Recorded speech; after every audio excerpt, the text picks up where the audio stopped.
Hi అండి, welcome to Preethi channel. ఎలా ఉన్నారు? ఈరోజు మన ఛానల్లో చాలా హెల్తీ రెసిపీ చూపిస్తున్నాను. పూరి అంటే ఇష్టపడని పిల్లలు కానీ పెద్దవాళ్ళు కానీ ఉండరు, కానీ ఆయిల్ ఫుడ్ అని భయపడతారు. కానీ పూరీని మరికొంచెం హెల్తీగా చాలా టేస్టీగా రాగి పిండిని కలిపి మనం చేసుకుంటే చాలా హెల్తీ అండి. ఇంకెందుకు ఆలస్యం, వీడియో స్కిప్ చేయకుండా రాగి పూరీలను ఎలా చేసుకోవాలో చూసేద్దాము. వీడియో స్కిప్ చేయకుండా చూసేయండి. కొత్తగా చూస్తున్న వారైతే ప్లీజ్ సబ్స్క్రైబ్ మై ఛానల్. నేను పెట్టే వీడియోస్ అన్నీ మీకు సబ్స్క్రిప్షన్స్లో అలర్ట్ కింద వస్తాయి.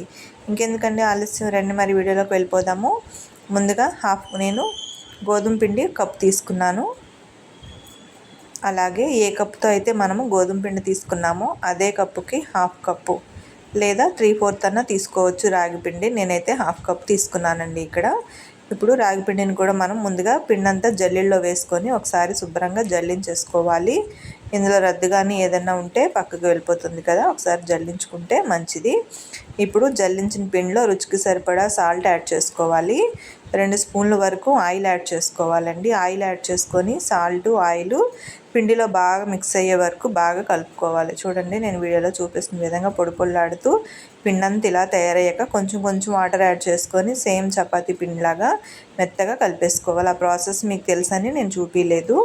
చూడండి, ఇట్లా పిండి అంతా కూడా కలిపేసుకోవాలి. చూసారా, చేత్తో నొక్కితే జస్ట్ ప్రెస్ చేస్తే ఎలా గుంతలు పడుతుందో ఈ విధంగా వచ్చాక ఒక 5 నిమిషాల పాటు ఇట్లాగా గట్టిగా మర్దన చేసుకుంటూ పిండి అంతా కూడా బాగా కలుపుకోవాలి. మ్యాక్సిమం 5 మినిట్స్ కలిపితే గుల్లగా వస్తాయి.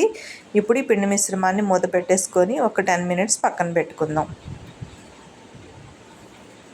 చూసారు కదా, 10 మినిట్స్ అయిపోయింది. ఇప్పుడు పిండిని మళ్ళీ 1 నిమిషం పాటు బాగా సర్కిల్ మోషన్లో రౌండ్గా కట్ చేసేసుకొని బాల్స్ కింద తీసేసుకోవాలి.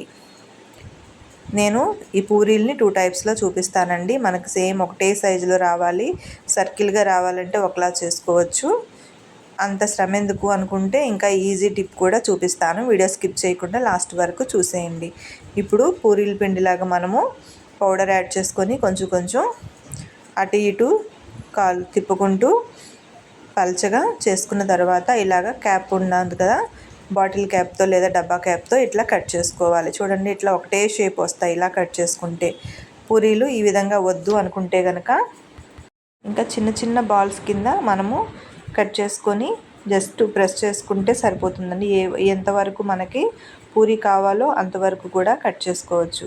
ఇంత కట్ చేసి మళ్ళీ ఈ పీసెస్ తీసుకొని మళ్ళీ ఇంకో పూరీ చేయడం ఇదంతా ఎందుకండి అనుకుంటారా, నేను సెకండ్ స్టైల్లో కూడా చూపిస్తాను. చూడండి, ఇట్లా చిన్న చిన్న బాల్స్ మనం తీసుకున్న దానికంటే బాల్స్ బాగా చిన్నవి తీసుకొని ఈక్వల్గా సమానంగా స్ప్రెడ్ చేసుకోవాలి. చూడండి, వచ్చేసింది.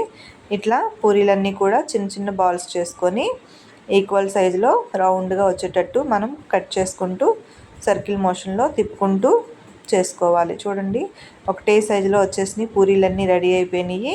ఇంక ఇప్పుడు మనము స్టవ్ మీద కడాయి ఆన్ చేసుకొని డీప్ ఫ్రై చేసుకోవడమే. ఆయిల్ బాగా కాగిన తర్వాత పూరీ వేయంగానే మనం గరిటెతో జస్ట్ అట్లా రౌండ్గా ప్రెస్ చేస్తున్నాం అనుకోండి. చూడండి, ఇట్లా ప్రతి పూరీ పొంగుతూ వస్తుంది. చాలా హెల్దీ రెసిపీగా తీసుకోవచ్చు. ఈ బ్రేక్ఫాస్ట్ అప్పటికప్పుడు చేసుకోవచ్చు. ఈసారి మీ ఇంటికి గెస్ట్లు వచ్చినప్పుడు ఇలా పూరీ రెసిపీని చేసి పెట్టండి. వావ్ అనాల్సిందే. ఇంకెందుకు ఆలస్యం, స్కిప్ చేయకుండా చూసినందుకు థ్యాంక్ యూ అండి. వీడియో మీరు కూడా ట్రై చేసి రెసిపీని మీకు ఎలా అనిపించిందో నాకు కామెంట్ చేయండి. కొత్తగా చూస్తున్న వారైతే ప్లీజ్ సబ్స్క్రైబ్ మై ఛానల్. నేను చేసే వీడియోస్ అన్నీ మీకు సబ్స్క్రిప్షన్ దగ్గర రెడ్ కలర్ మార్క్ వస్తుందండి.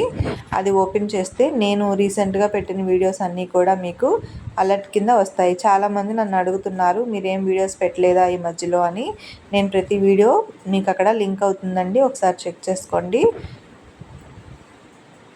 చూశారు కదా, ఇంకెందుకు ఆలస్యం, ఈసారి పూరీ చేసేటప్పుడు ఇలా చాలా హెల్తీగా టేస్టీగా పూరీలను చేయండి. పూరీకి కర్రీతో కూడా పని లేదండి. మనం టిఫిన్కి చేసుకుంటాం కదా పల్లీల చట్నీ, ఆ చట్నీతోనే ఈ పూరీ అనేది కాంబినేషన్ చాలా బాగుంటుంది. పూరీ కూర కంటే కూడా చట్నీ అనేది చాలా టేస్టీగా బాగుంటుందండి. ఒకసారి ట్రై చేయండి. ఈ రెసిపీ మీకు ఎలా అనిపించిందో నాకు కామెంట్ చేయండి. రెగ్యులర్గా పూరీ అయితే పూరీ కుర్మా ఉంటేనే బాగుంటుంది కదండి, కానీ ఇందులో స్పెషల్ దీనికి మనము పల్లీల చట్నీ వేసుకుంటే చాలా బాగుంటుంది, లేదా పుట్నాల చట్నీ అయినా సరే బాగుంటుంది. థ్యాంక్ యూ ఫర్ వాచింగ్ అండి. Thank you. కామెంట్ చేయడం మర్చిపోవద్దు, లైక్ చేయండి. కొత్తగా చూస్తున్నట్లయితే please subscribe my channel. Thank you for your support. Like చేస్తే మరికొంతమందికి వీడియో షేర్ అవుతుంది.